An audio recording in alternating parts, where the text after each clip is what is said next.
So we're back out here tonight at the cabin. We came out here last night. We did a little work. I have to apologize because we didn't get that work on tape. I just didn't have time last night. I was kind of running and gunning, and I couldn't film everything I was doing. It was kind of hectic and crazy. But basically, it's been getting so cold at night for the last few days that I've had a hard time keeping up the temperature in here with the wood stove and running back and forth to the farm. And I want to be able to come out here and work for a few hours every night. So we came out here last night. We installed this 30,000 BTU Dynaglow heater. I've had it for a while. I just hadn't had time to put it in. So we came out here last night and we did that. We got it mounted on the end of the counter here. We got made sure that we don't have any flammables within their parameters. You don't want anything overhanging because it actually throws a lot of heat here. It's like I said, it's 30,000 BTUs. We got it plumbed in with our rubber line that's made for propane. There's no shortcut in here. We go buy the stuff. It's only, that 15-foot hose is only 25 bucks. Please, whatever you do, if you're messing with natural gas, propane, any of that, just buy the stuff. Don't try to shortcut it, and you know, it's not something you want to mess with.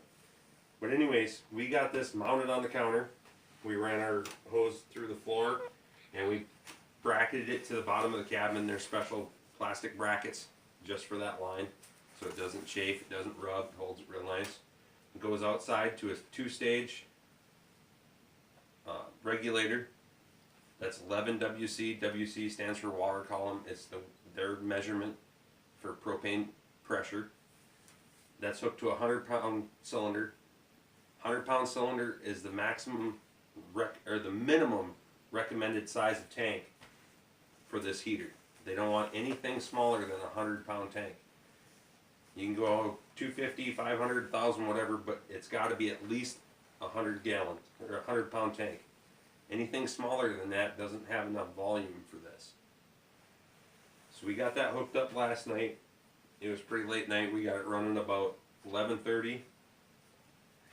It's been working great. I came out here about 6 o'clock this morning, and checked everything. I was out here for about an hour and a half last night after we got it up and running. Came out here again this morning before I went to work. Everything's been working great. And it's been a great addition. When we got here tonight now, after work, I came out here and checked it. It was about 65 degrees in here. The wood stove had pretty much smoldered down because I had let the wood stove flare up pretty well to kind of boost up the temperature in here. It was 65 degrees and very comfortable. So this is going to be a great addition in the future.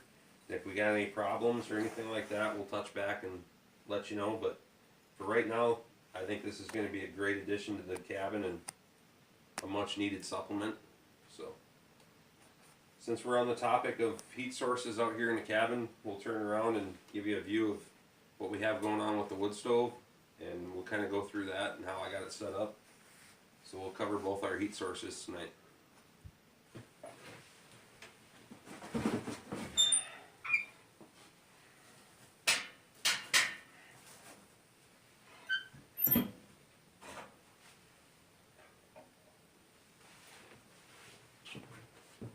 Alright, so now this is our wood stove. This is a Wood Pro 2000. We got this last winter. We used it all last winter. When I initially got it, it was we had problems with it not drafting well enough, and I did a little modifying to it. If you don't understand how wood stoves work, I don't recommend you getting in here and cutting on these things, but we had to increase the amount of airflow that this firebox was getting, and we ended up creating a hole in the bottom of that box that's about 1 inch by 1 inch wide, 2 inches long. It's been just about perfect for this thing, and I can still damper it down. They say you can get about 8 hours of burn on this. I can get about 15 hours of burn if I got good chunks of wood. And after 15 hours, I've come in here and that fan's still turning. So, but the other big thing on these stoves is your draft system on these. This wood stove draws air from outside. Most of your wood stoves, you'll see that they got the holes in the front or whatever, and you open that damper to let the fire flare up. The problem with that is you're pulling all that air that wood stove is consuming is coming from inside your building. And when you're doing that, you're essentially just pulling air and heat into the wood stove and out the chimney. This one has a separate air intake. It's a 4-inch intake, comes into the back of the wood stove, and it goes down through the floor. It draws cold air from outside in, and everything that gets burned in that firebox and goes out the chimney comes from outside. We don't pull any air from inside the building. When I initially got this wood stove, I didn't hook that up. I just got it in here, got it set up. It made a world of difference to hook up that fresh air intake, because you're not pulling air out of the building, so that means you're not pulling any cold air into the building.